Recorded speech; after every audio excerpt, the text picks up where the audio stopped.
breakdown, let's talk about the consumer reporting agencies.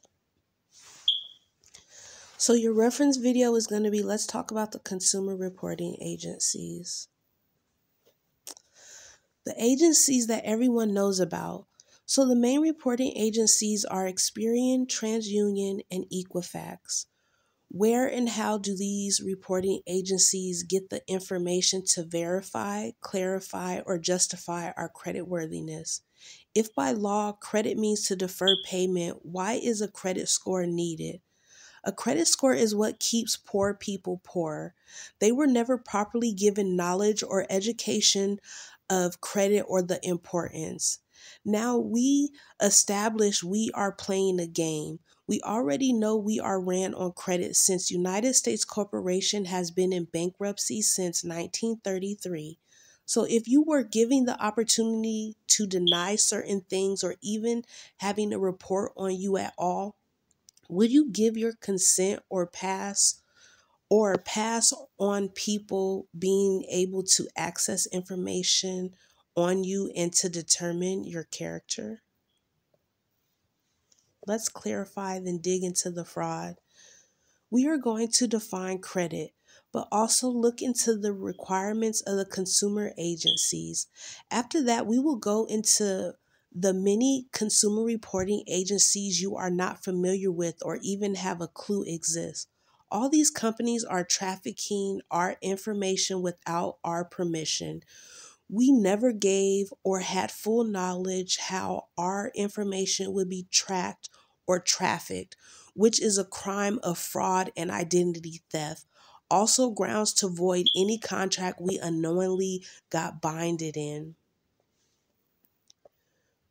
We are going to look into why Congress enacted these codes and laws, find some important information, then I'm going to show how unjust once again I and others have been treated purposely to be put in debt, which leads to poverty, or things we know we are better than. At yet we know no better, so we do what we gotta do just to survive. People who don't know how to live because all we know and see is survival. We want to live too. Okay, so our guidepost is going to be U.S. Code Table of Contents. So we are going to go to Title 15, Commerce and Trade, and our source is Law Cornell. 15 U.S. Code Chapter 41, Consumer Credit Protection. Now, you guys know our Chapter 41 is one of our holy grails, and if you don't know, you better go to the previous videos and find out, okay? Let's go to Subchapter 3, Credit Reporting Agencies, 1681 through 1681X. Subchapter 3, Credit Reporting Agencies, 1681 through 1681X. Let's see why Congress made these laws. 1681 Congressional Findings. So 15 U.S. Code 1681 Congressional Findings and Statement of Purpose. A. Accuracy and fairness of credit reporting. The Congress makes the following findings. Number 1. The bank system is dependent upon fair and accurate credit reporting. Inaccurate credit reporting directly impair the efficiency of the banking system, and unfair credit reporting methods undermine the public confidence, which is essential to the continued functioning of the banking system. 2. An elaborate mechanism has been developed for investigating and evaluating the creditworthiness, credit standing, credit capacity, character, and general reputation of consumers. So, you guys just read it yourself. If there is not accurate reports on our consumer reports, not only does it affect us as consumers, but it also affects the economy, the banking system. Now we got that established. So now we know why Congress enacted the following codes. Now we need to define a few things. We want no misunderstanding. We are bankrupt, so we utilize credit in commerce. Fiat, M1, which is money, does grow on trees. It's just a piece of paper that isn't backed by anything. and yet we hurt one another for that very thing, money, a piece of paper. Why? Because we do not have any knowledge or properly educated to know. We all have credit, a push of a button.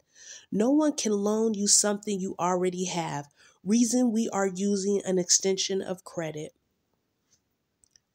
Now we are going to define credit. So our source is going to be 15 USC 1681 AR5.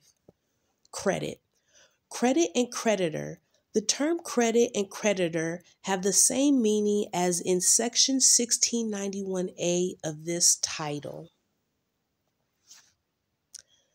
We need more clarity. Let's go to 15 U.S. Code, subchapter 4, equal credit opportunity. Go to 1691A, definition, rules of construction. Credit. D. The term credit means the right granted by a creditor to a debtor to defer payment of debt or to incur debts and defer its payment, or to purchase property or services and defer payment therefore. Okay, so you guys got it right there. Not my words. Not my words at all. I just find it and take you guys to it. So your source is 15 USC 1691 AD. Now we are clear what credit means. Do you see a color, tax bracket, anything that would indicate only a certain group can defer credit? So my question once again, what makes us different? Let me tell you, the education and knowledge. Privileged has knowledge of this. Underprivileged lacks knowledge of this subject.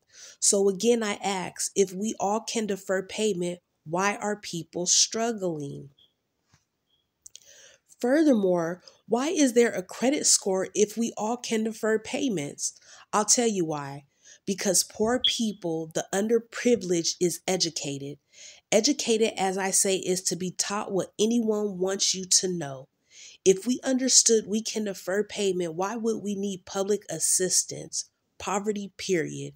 If underprivileged knew and had the opportunity, I have faith in my people to know crime would go down in our community. Crime occurred because of lack of resources and know-how. We as a whole would have the opportunity to live. We would not have to survive. More people would have an opportunity to actually put their families in homes. Kids could actually have their own rooms. Animals could run free in yards. People would not work and still be poor in debt left to their loved ones. People could live in the hood. We are used to surviving, not living. Resources don't have to be handouts, and that's government assistance. So if the banking system depends on the accurate information on our consumer report, is not all negative information on your report going to hurt your reputation, your character as a credit-worthy individual? It does, and it's affecting commerce as a whole. If you have no knowledge of credit, how do they expect you to defer payment? The privileged bank on the very ones they educated to stay ignorant. Prove me wrong. If someone wants to rebut this, I love a good rebuttal. 15 U.S. Code 1681B, permissible purpose of consumer reports. A, in general, subject to subsections. C, any consumer reporting agency may furnish a consumer report under the following circumstances and no other. Our key word is no other, okay? So a report can be furnished if you, the consumer, agree. Number 2, in accordance with the written instructions of the consumer to whom it relates. Did you ever grant permission? Was it ever disclosed to you that you could opt out your personal information? Now a report that hinders you because of our ignorance to credit in the hood? Nobody ever gives these people permission to give out their information.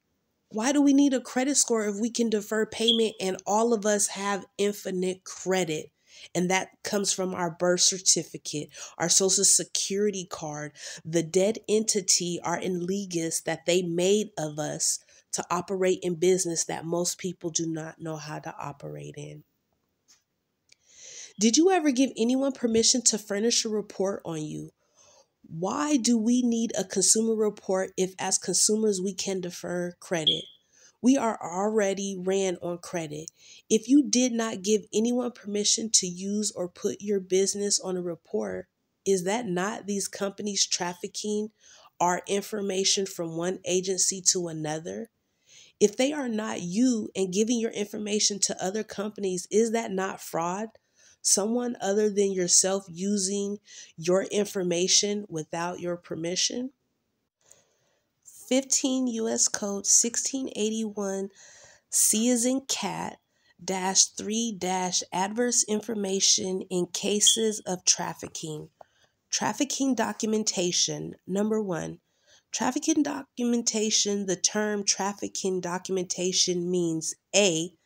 Documentation of a determination that a consumer is a victim of trafficking made by a federal, state, or tribal government entity or by a court of competent jurisdictions, and B, documentations that identifies items of adverse information that should not be furnished by a consumer reporting agency because the items resulted from a severe form of trafficking in persons or trafficking or sex trafficking, you guys, of which the consumer is a victim. So our source is once again 15 USC 1681 C as in cat -3A. So I wrote the consumer reporting agencies requesting for all accounts on my consumer report and consumer file. So what should occur is the consumer reporting agencies should have sent over my validation letters to all parties in which they should validate the information. If the accounts are not properly validated, the information should not be reported on your consumer report or file, especially without your written consent or instructions. 15 U.S. Code 1681 S as in Sally -2 responsibilities of furnishers of information to consumer reporting agencies. A. Duty of furnishers of information to provide accurate information. 1. Prohibitions. A. Reporting information with accurate knowledge of errors. A person shall not furnish any information relating to a consumer to any consumer reporting agency if the person knows or has reasonable cause to believe that the information is inaccurate. 15 U.S. Code 1681 N as in Nancy -civil liability for willful noncompliance. A.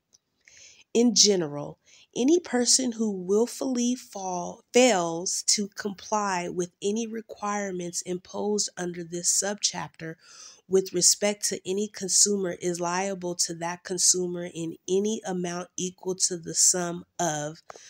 Now, sum of is always going to be your personal damages, you guys, okay? And that's pretty much what you really want to shoot for. Number 1, A. Any actual damages sustained by the consumer as a result of the failure or damages of not less than $100 and not more than $1,000, or, once again, that or is going to be for your personal damages. CEO of Equifax is Mark Bager. Now, Bager, I don't know, but this is the CEO. Now, I will say, Mark, he didn't give me any issues. I sent them, some information. They removed what I wanted off of my consumer report. So I'm not mad at them. 15 U.S. Code 1681 O is in octopus -civil liability for negligent noncompliance. A, in general, any person who is negligent in failing to comply with any requirements imposed under this subchapter with respect to any consumer is liable to that consumer in an amount equal to the sum of: number one, any actual damages sustained by the consumer as a result of the failure, and number two, in the case of any successful action to enforce any liability under this section, the cost of the action together with reasonable attorney's fee as determined by the courts. TOPN, Fair Credit Reporting Act, Title 15 was removed, but as you see, 15-1681 and 15 U.S.C. 1601, that is going to be your short title in there, you guys, okay? Craig Boundy. I actually, ever since March, was asking for validation on my accounts. Now Experian has a new CEO. Experian has been putting them in, Experian, I've been put them in default. Just got these companies on my behind, have not put my case in on Experian. You guys know I sound a little slow because sometimes I am. Okay, Chris Cartwright, CEO of TransUnion. No good. I've reached out to both of these CEOs to let them know what occurred. And as you guys seen on when I was building my case and I had to put my business all out there in the streets, they have false information on my consumer report. They closed my consumer reports down, and they are reporting negative items because I followed the procedures and they didn't. Period, point blank. These are crooks. They are very aware of what is going on. Okay, so this is the Consumer Financial Protection Bureau. You actually go here to make complaints, but you can also go here and receive a lot of good information. So most people just really know about Equifax, Experian, and TransUnion. So this is a list of consumer reporting companies, okay? So you guys will want to go and check these out, but I just want to go ahead and I wanted to show you another guidepost that I go to get information.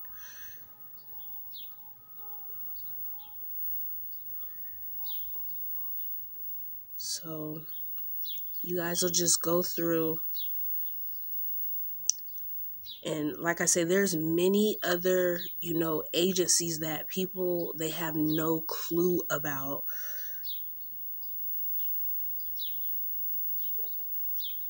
Employment screening, tenant screening, all of these people have our information, okay?